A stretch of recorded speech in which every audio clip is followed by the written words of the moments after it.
Central Indiana's #1 primetime newscast. Fox 59 News at 10. Bring on the Bulls, or anyone else for that matter. Good evening, everyone. I'm Cheryl Adams. And I'm Bob Donaldson. First on Fox tonight, the Pacers took care of business tonight, beating the Knicks and advancing to the Eastern Conference Finals. Fox 59's Eric Ritchie begins our team coverage at MSA with a recap of the clincher. Hi, Eric. How you doing, Bob? There's no question no one on this Pacer team wanted to go back to New York. They won't be. Sealing the deal here at Market Square Arena, the final was 99-88. Afterwards, Larry Bird said nobody on the floor wanted the game more than this guy, Mark Jackson. Look at the passing early on. The beautiful feed to Reggie Miller. Pacers led by 4 at the half. The Knicks even tried to slow Jackson down by putting Larry Johnson on him. Jackson took him right to the hole, 2 of his 22 on the night. A close one until the Pacers go on a 12-0 run midway through the fourth, sparked by a couple of clutch buckets by the Dutchman, Rick Smits. He finishes the night with 22, Reggie Miller a team-high 24. Mark Jackson becomes the first player in Pacer history to get a triple-double in the playoffs. He gets 22 points, 14 rebounds, 13 assists. The final score, again, the Pacers win this series 3-1 with a 99-88 victory. So the fans here at Market Square Arena were out of control. They were loving life. A few Knicks fans here trying to spoil the fun, but Heidi Hammett joined us now, and it was all Hoosier hysteria for this one. It was simply a fabulous game, simply fabulous. And everyone out here was so happy tonight, but especially 2 IPS school teachers we managed to catch up with earlier today. They give new meaning to the words Pacers pride. Pacers gonna win tonight! Woo! Downtown Indy looked like one big Pacers party. Early signs say Pacers are going all the way, and playoff excitement has fans cheering. Pacers! But no one is more pumped than these 2 ladies. You're rushing up through your head, you're just pounding, you're into it. We truly are the 6th man. Good luck getting the news. New York's gonna lose. Their spirits climb as they make their way into MSA. They feel pretty positive going in. I know they're going to win. There's no thinking about it. They are going to win. By the end of the first quarter, they've gone beyond faithful fans to Market Square maniacs. But the basketball battle bounces back and forth, and so do our fans' emotions. Follow Chris. Still, the Pacers dominated, and when the final buzzer sounds, the celebration begins. So long to you, New York, New York, New York.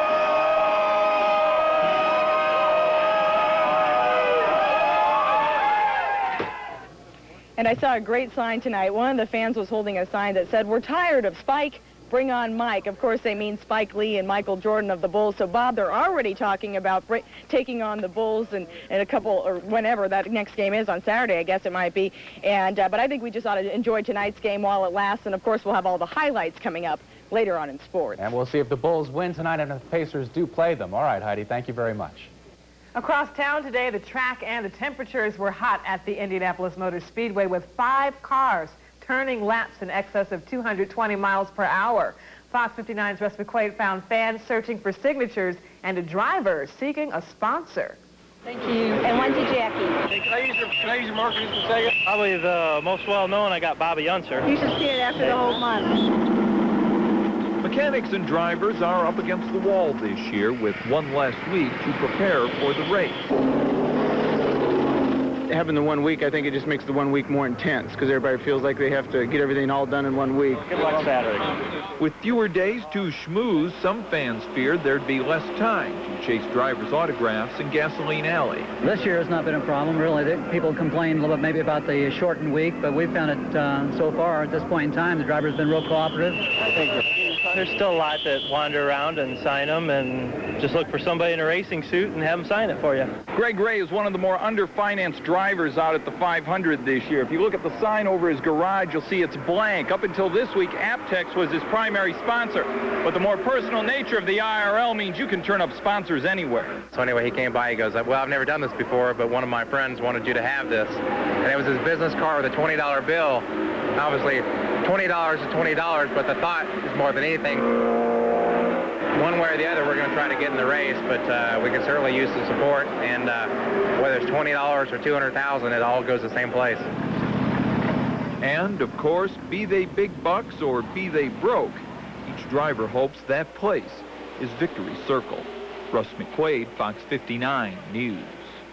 Greg Ray hopes to announce a new primary sponsor for the TKM Genoa racing team by Friday. Checking some other news now. A few months ago, Conference Indiana punished Martinsville High School for bad sportsmanship. Today, Fox 59's Derek Wilkerson reports athletes from around the conference regroup for a retreat. No one's keeping score here because it doesn't matter.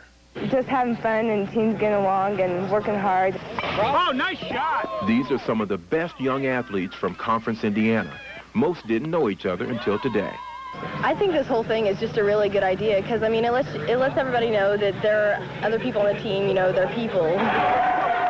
Racial slurs and dirty play mar a basketball game at Martinsville High School in January. That prompts Conference Indiana to renew its effort to teach its athletes about sportsmanship. The group here today is challenged to lead by example. There have been a lot of notorious people, renowned for what it is they do, but it wasn't for the right reasons, for the right purposes, or the right values.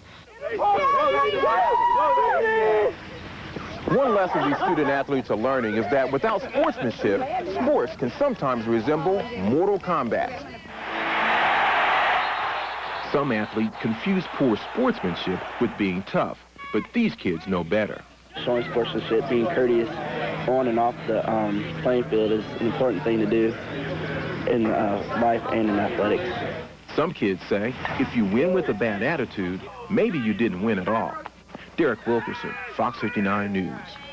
Conference Indiana leaders hope their athletes learn to compete without being enemies. Kids bringing guns to school and shooting and killing their classmates. The most recent incident was in Jonesboro, Arkansas, where 2 middle school students shot and killed 4 classmates and 1 teacher. In Indianapolis today, community leaders gather to discuss ways to prevent a tragedy like that from happening here.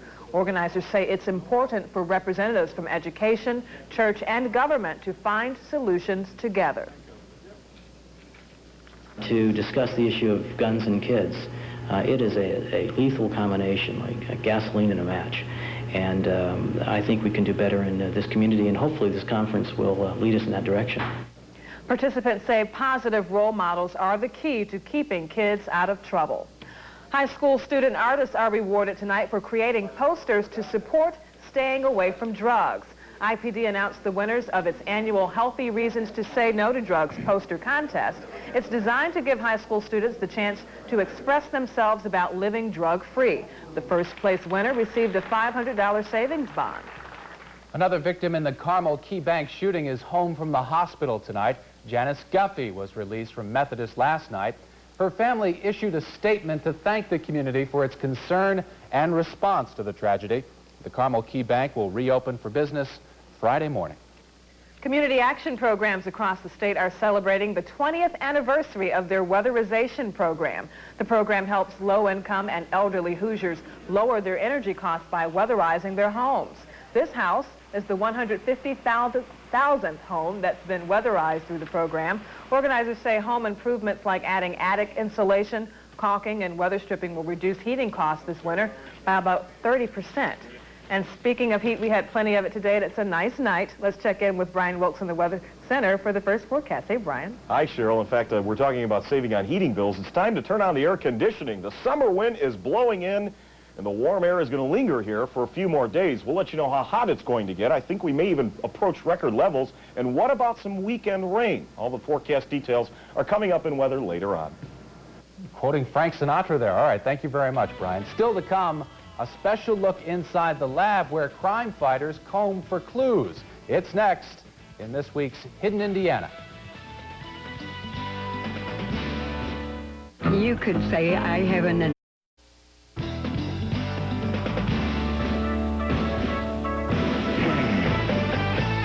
Imagine a job where you're handling dead bodies, testing the purity of cocaine, and examining a criminal's bloody clothing. Well, that's a routine day for members of the Marion County Crime Lab. Tonight, in our Hidden Indiana report, You'll go behind the scenes at the lab, but first, a warning.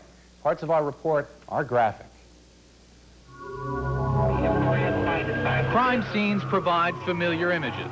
But what happens when the sirens fade, the police tape disappears, and the painstaking investigation begins? This is some crack that you see here. In the Marion County Crime Lab, technicians process the evidence that makes the case against criminals. This is the front line in the war on crime. What we're seeing a lot of times is just taking antennas, breaking off your antenna. It's a hollow tube. Put a little wire mesh, copper wire mesh in one end, and put the pieces of crack down in there, and you just warm that up and you can smoke it. Dirk Shaw has seen the flood of drugs coming into Marion County flow right into his laboratory. These samples came from a bus just hours ago.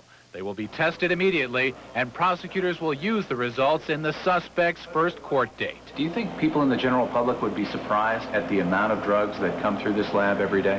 Obviously, some people would, and then others wouldn't be surprised. Some people, it's part of their daily lives, seeing drug trafficking going on. And this is all just any type of evidence.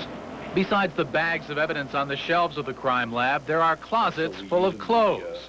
Clothes stained with blood waiting for analysis, like these items worn by the wounded suspect in the recent People's Bank robbery. It's not work for the faint of heart or weak of stomach. A lot of times you get into evidence that's just putrefied, where it's just rotted. You get a lot of maggots. Down the hall, Mickey French goes through one of the biggest gun collections in Indiana. The ballistics technician tests some of the 1,500 weapons stored here that have been confiscated at crime scenes. We have a small collection compared to most laboratories. A water tank squeezed into a soundproof room serves as a firing range at the lab. The telltale markings on these bullets could be enough to convict a criminal. It's just another piece of evidence uncovered by an often overlooked group of professionals. When my children were little and they asked me what I did, I said I helped put the bad people away. The work shifts run around the clock at the crime lab. They collect evidence for both the Indianapolis Police Department and the Marion County Sheriff's Department. Switching gears now to talk about a summer-like day. Oh, definitely. The warmest day so far this year, and even warmer days are on the way. We might even approach a couple of records, and a look ahead towards the weekend, possibility of some rain. Stick around. My forecast is coming up next. You're watching Fox 59, home of Millennium. And there, unchanged. Conseco up 9/16, Ennis down a point, Lilly up 2 5/16, and Tribune up 3/8.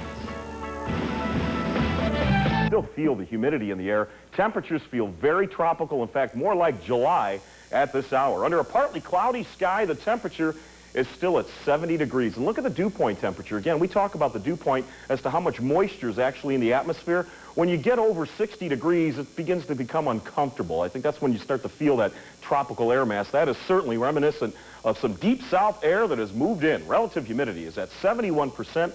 The winds are out of the northwest at 6 miles per hour, and the barometer over 30 inches for the first time in a long time. We have made a complete pattern change from the stormy, gloomy, really unsettled weather of last week to what is really some summer-like air. 83 degrees officially the high today after some gusty pre-dawn thunderstorms that brought 1/4 of an inch of rain to some parts. Speedway over into Beech Grove, 0.02 of an inch officially at the airport. Thunderstorm clusters erupted again to our south and to our east that prompted a severe thunderstorm watch just off the edge of the screen there for portions of eastern Indiana, but we had no thunderstorms all afternoon long and all evening long. Those big thunderstorms to our southeast produced some baseball-sized hail in parts of Ohio.